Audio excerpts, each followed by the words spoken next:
My name is Robert Gipe. I'm currently employed with Southeast Kentucky Community and Technical College. I direct the Appalachian program there, and I live in Harlan, Kentucky. You know, I grew up in a storytelling family, and I grew up in a family where, you know, people were couldn't wait for their turn to try and entertain everybody else at holidays and around the table and stuff.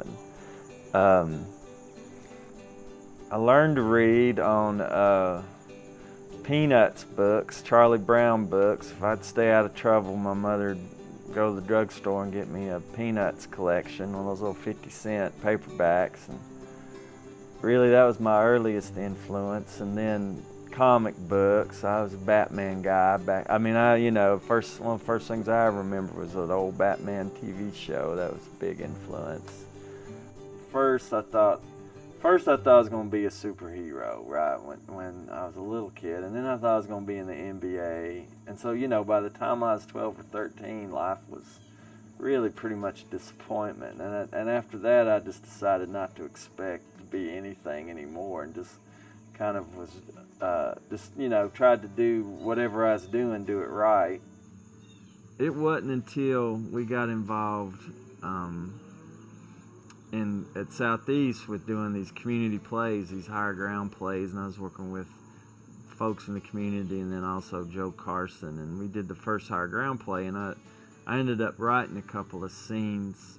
A lot of people came to see that play, and it was the first time I'd ever been outside myself and heard something that I had written that somebody else was saying and that an audience was responding to. And I can remember clearly standing there and saying, man, maybe I can do this. I figured if I was going to do it, I should start going to the Appalachian Writers Week at Hyman, because that's where everybody that I knew that did it said that was kind of their writing community. You know, I was like, well, if I'm going to do this, I don't think I'm going to be able to do it like everybody else. So I'm like, well, I'm just going to put out my own little books. I'm going to put out like little zines. And doing a graphic novel, I'd come to admire a lot of these people like Alison Bechdel and Chris Ware and Art Spiegelman that did Mouse. And, you know, but I was like, man, it is so tedious to draw a whole comic book. And I liked doing the prose, but so I started doing kind of a hybrid where there'd be, like in 15 pages, there might be 8 or 9 drawings that would just appear as part of the storytelling. I kind of decided to start using the pictures when I didn't, on first take, become a big novelist. I'm like, you know what, if I'm going to do this, I should enjoy it more, and I'm just going to do it the way I want to do it. And then if nothing happens, at least I went out my way. And so that's when I started figuring out how to incorporate the pictures into the text, and not do a graphic novel and not do a novel without pictures, but do something in between. Well, I mean, I think when you're doing it, I mean, one of the nice things about writing, I mean, the way I do it, it's like almost everything I do anymore is in first person.